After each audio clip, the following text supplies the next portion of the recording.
ప్రపంచంలోనే అత్యంత కరుడుగట్టిన హిందూ ద్రోహి, హిందూ ద్వేషి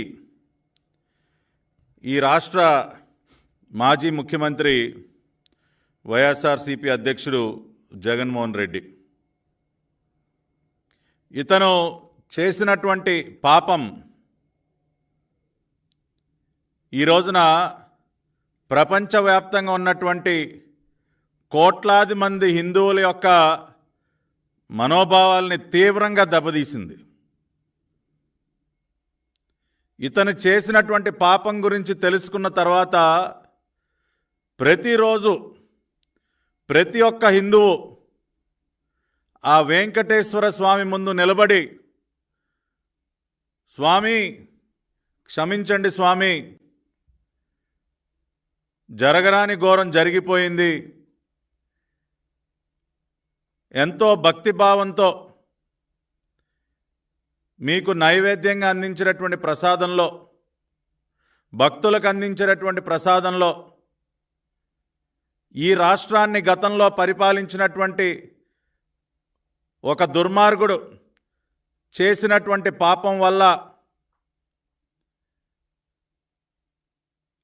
అది కలుషితమైంది.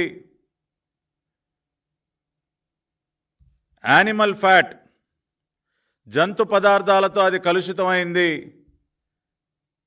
ఘోరమైనటువంటి పాపం జరిగింది స్వామి, దయచేసి మమ్మల్ని క్షమించండి అని చెప్పి ప్రపంచవ్యాప్తంగా ఉన్నటువంటి ప్రతి ఒక్క హిందూ ఈ రోజున ఆ వెంకటేశ్వర స్వామి ముందు నిలబడి క్షమించమని వేడుకుంటూ ఉన్నాడు. దేనికి అంటే జగన్మోహన్ రెడ్డి అనేటటువంటి ఒక కరుడు గట్టినటువంటి హిందూ ద్రోహి, హిందూ ద్వేషి చేసినటువంటి పాపానికి. ఈ రోజున దేశ దేశాలలో ఎంతో పవిత్రంగా భావించినటువంటి స్వామివారి ప్రసాదం లడ్డూ ప్రసాదంలో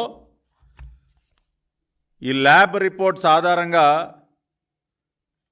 మనం జీవితంలో ఇటువంటి వార్త వినాల్సి వస్తుందని కలలో కూడా ఊహించినటువంటి ఒక వార్త ఈ ల్యాబ్ రిపోర్ట్స్ ద్వారా తేటతెల్లమైంది.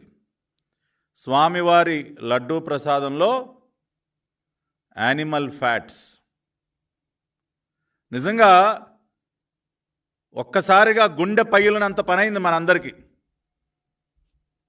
ఇంత స్పష్టంగా రిపోర్ట్ల ఆధారంగా ఈ వాస్తవాలన్నీ బయటపడితే ఇంకా కూడా మీడియా ముందుకొచ్చి బుకాయిస్తూ ఉన్నాడు, చాలా తేలిగ్గా మాట్లాడుతూ ఉన్నాడు. ఇంత ఘోరమైనటువంటి పాపం చేసినటువంటి నువ్వు జగన్మోహన్ రెడ్డి మీడియా ముందుకొచ్చి ఏం మాట్లాడుతూ ఉన్నావా? ఇది కామన్గా జరుగుతూ ఉంటుందండి, ఇది కామన్గా జరిగేటటువంటి పైన అంత క్యాజువల్గా మాట్లాడతావా? కొద్దిగా అన్నా నీ ముఖంలో బాధ అనేది ఏమన్నా చూసావా? ఆ రోజున ఒక్క శాతమైనా నీ ముఖంలో అయ్యో ఇంత పాపం జరిగిందా అన్న ఒక్క బాధ నీ ముఖంలో కనపడిందా?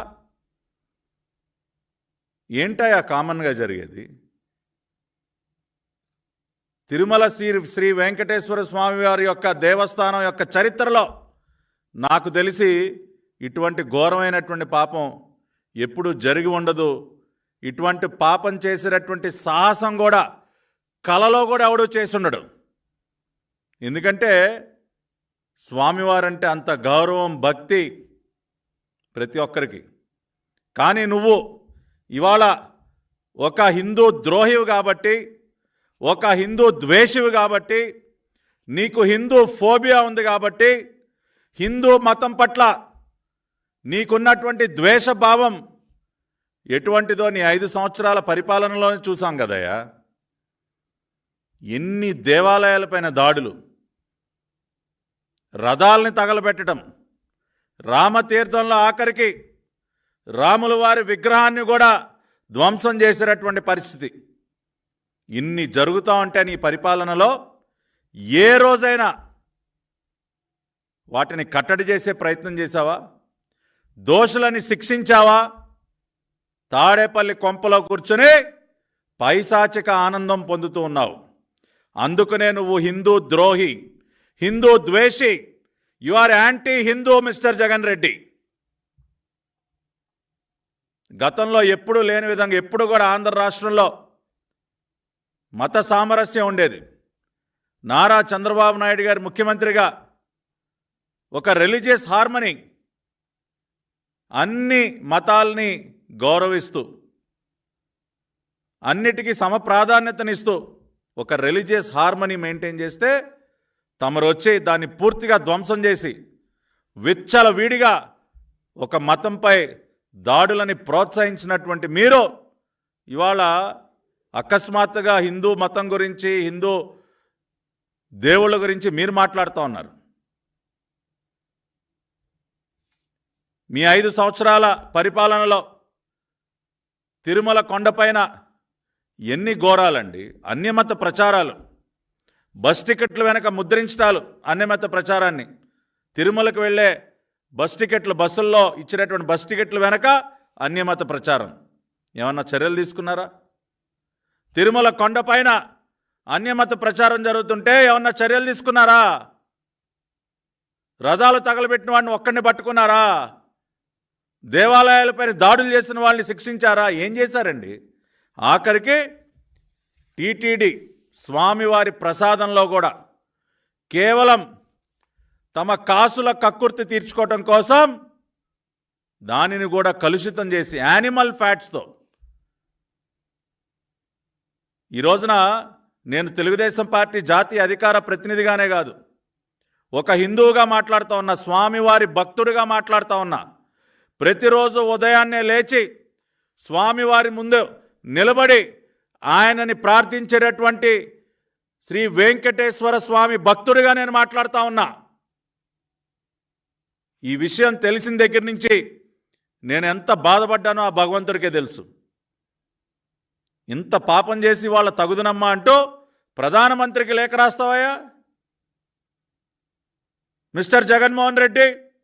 ప్రధానమంత్రికి లేఖ, చేసిన పాపాన్ని మళ్ళీ దాని నుంచి ఏదో ఒక రకంగా తప్పించుకుందాం అన్న ప్రయత్నంలో భాగంగా గౌరవ ప్రధానమంత్రి గారికి లేఖ. దీనిలో వాస్తవాలు కూడా మాట్లాడుకుందాం.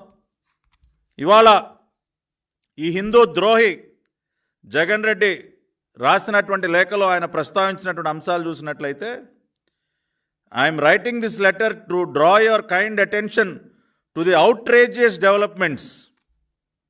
ఎస్, తమరు చేసింది it is not only outrageous, not only atrocious, it is a sin. It is an unforgivable sin that you have committed, Jagan Reddy. You have committed an unforgivable sin అని ఈయన మొదలు పెడుతూ, ఈయన గారు వండి వార్చేటటువంటి పచ్చి అబద్ధాలు. చంద్రబాబు నాయుడు గారు అబద్ధాలు మాట్లాడారంట. ఇవాళ చంద్రబాబు నాయుడు గారు నిన్న ఆయనే స్వయంగా చెప్పారు, ఆ భగవంతుడే నాతో నిజం మాట్లాడిచ్చాడు అని చెప్పి.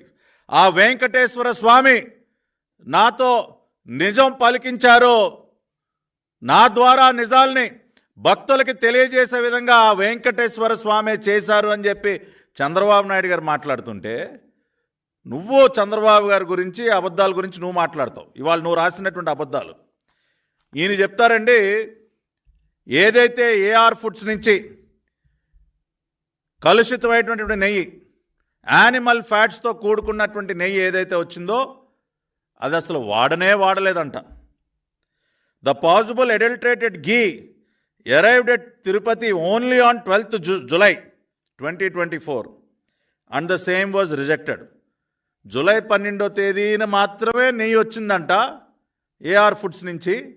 అంతకుముందు అసలు నెయ్యే రాలేదంట. అది అడల్టరేటెడ్ అని గుర్తించి వాడకుండా పక్కన పెట్టేశారంట. సరే, వాస్తవాలు ఏంటో చూద్దాం. ఇవాళ అసలు మాకేమీ సంబంధం లేదు, జూలై నెలలో నేనా ముఖ్యమంత్రిని, మా ప్రభుత్వం ఉందా జూలై నెలలో అని చాలా అమాయకంగా తప్పించుకునే ప్రయత్నం చేస్తూ ఉన్నాడు ఈ పాపాత్ముడు జగన్మోహన్ రెడ్డి. ఇవాళ రాష్ట్ర ప్రజలందరూ నిజాలు తెలుసుకోండి మళ్ళీ ఒకసారి.